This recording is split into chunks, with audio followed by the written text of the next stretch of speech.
All individuals, whether or not they lead in the traditional sense of having people report up to them, have a leadership role pertaining to their own job responsibilities and in their relationships with others. It's not just about position, it's about presence, and it's about brand. At Paradox Circle Consulting, we've identified 4 major areas that drive a person's success in their role and help them to show up as ready for the next opportunity.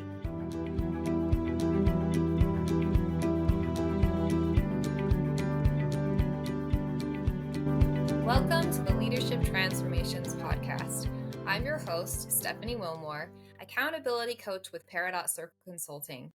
In this podcast, we explore real-life situations with the help of our 2 founders and principal consultants, Janet Taggart and Linda Linfield. Today, we are joined by Janet Taggart. Janet, it's great to have you again. Thanks for having me. And today we are talking about a powerful topic, and it is about the 4 drivers of professional success and leadership brand. And, we talk about this a lot in our coaching. We discuss this topic with all of our clients because we found that this truly propels someone beyond being a solid contributor toward becoming an indispensable leader. So, Janet, can you help us, dive into this topic and explain why it's so important? You bet. Stephanie, today's conversation is for anyone who's ever wondered, what does it take not only to do well in my role, but also to be ready for the next one? Because here's the truth. All individuals, whether or not they lead in the traditional sense of having people report up to them, have a leadership role pertaining to their own job responsibilities and in their relationships with others. It's not just about position, it's about presence, and it's about brand. At Paradox Circle Consulting, we've identified 4 major areas that drive a person's success in their role and help them to show up as ready for the next opportunity. These 4 areas are expertise, performance, interpersonal, and disposition. I love that. These 4 areas are so critical for leaders who really want to develop. And so let's unpack that first one. Let's talk about expertise. So, as you said, first is expertise. An employee, of course, must have the expertise and know how to do the job they've been hired to do. Expertise includes skills, capability, experience, education, and training. It includes certifications and other evidence of applied learning. It's the foundation. And it's not just what's on the resume, it's actually what you bring to the table every single day. Yeah. And I think, everyone wants to have a high expertise level. But what if somebody realizes that they need some growth in the expertise area? What would you recommend to them? So if they have gaps, if the person lacks sufficient expertise, yet is motivated to succeed in the role, the gap can be filled by taking courses or by gaining additional in-role experience and by being mentored and developed by others with more knowledge and experience in the areas identified for improvement. At times, even a trial and error approach increases expertise. And we see this all the time with early career professionals and even those switching careers in tech organizations.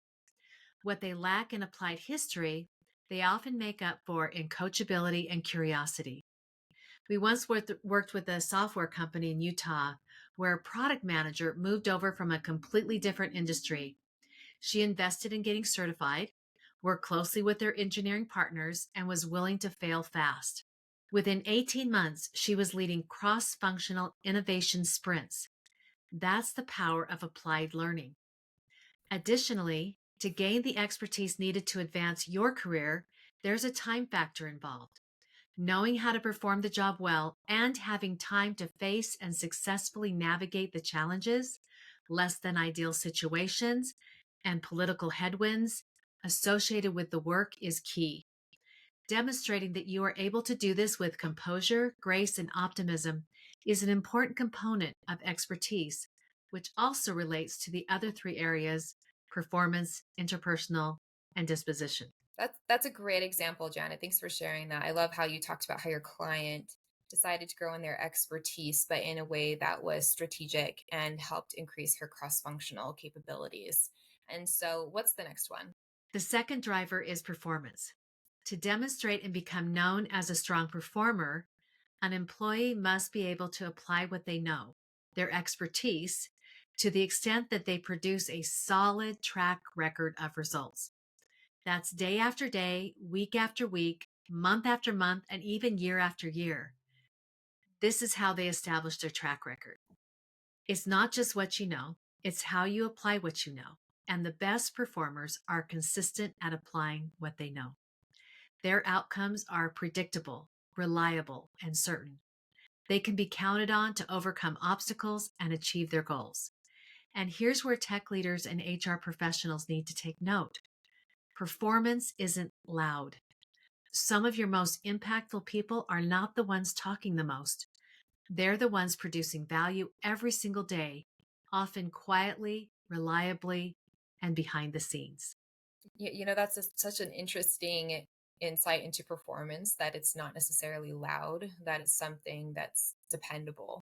And so you've covered expertise and performance. What about the next driver? The next area of professional success is where a lot of leaders either soar or stall. It's interpersonal. In order to apply their expertise and to achieve results through performance, virtually every role has interpersonal dependencies. Even the best educated and highest performers need interpersonal skills to work with and through other people effectively. I'll say this directly. If someone can't build strong, respectful working relationships, their ceiling is low, no matter their talent. The most highly prized leaders are those who build productive, inspiring relationships. These individuals interact with others in ways that cause the others to look forward to the next opportunity to work with them. I love how you illustrate that low ceiling, because I think sometimes people think of interpersonal skills as something nice to have. A soft skill is not necessarily essential, but you've definitely illustrated that it is essential. And can you give us an example? Yes, and to your point, we do see leaders who don't have those skills, and we wonder, is that what it takes? But we're talking about a leadership philosophy in which you can operate authentically and with real power, in a way that doesn't cause harm around you. So an example of this is, I remember we worked with a data analyst who had all the technical brilliance but struggled to communicate her findings in meetings. She often appeared dismissive or impatient, which caused those in the meetings to not want to ask questions or work with her. After some coaching, she learned to ask questions based on genuine curiosity and active listening. Her teams began seeing her not only as highly intelligent, but also as someone they wanted to collaborate and work with. Within 6 months, she was leading a new initiative with high visibility. Individuals high in interpersonal capability can even disagree without being disagreeable. They can navigate high stakes conversations with compassion and grace. They never have trouble attracting others to work with them or on their teams because they create an environment of respect, trust, and support. An example that comes to mind involves a leader who was promised something by her leaders that significantly affected her whole team, something the team would be very pleased with. A few weeks after that promise was communicated to her team, the promise had to be reversed through no fault of her own or fault of her own leaders. This really hit her hard because she knew communicating this reverse decision would have serious negative consequences for her team, and the work the team needed to accomplish on behalf of the organization. She told me that she really leaned into the coaching and the skills she had developed over the previous 6 months of our working together. She decided to have the difficult conversation with her leader to clearly communicate the negative consequences to her team, and then quickly pivot toward working with and being supportive of her leader. She began working with him on how to communicate the new reality to the team and committed herself to finding the best possible way forward for her team members and for the organization. She said, I have really leaned into the coaching done together, I feel like I was able to leverage the things we talked about in practice. I was able to identify the impacts of the situation, start planning for the consequences of the announcement, and determine how I can support my leader through something that was impacting many on the team. Yeah, I love how those two examples really show how strengthening interpersonal dynamics can have a big impact on your team, but even the organization as a whole, especially as unexpected policy changes come about. So I think that's a really great illustration of how interpersonal skills have power. And so let's move to the last driver. Can you explain the importance of that one? Yes. So the fourth driver of professional success is disposition. Related to but distinct from interpersonal skills, an employee's disposition is vital to a person's reputation or brand.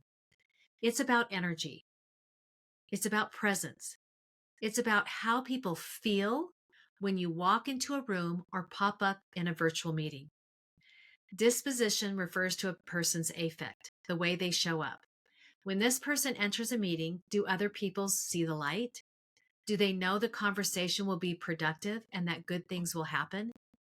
Do they believe possibilities will be uncovered and that success is inevitable? Or conversely, when this person enters the meeting, do they bring a gloomy, dark cloud? Yeah, I love the point that it is applicable to both people in person and remote. Our disposition isn't only important when we're with other people in person, and you show kind of both ends of the spectrum of feelings that you can create based on how your disposition shows up.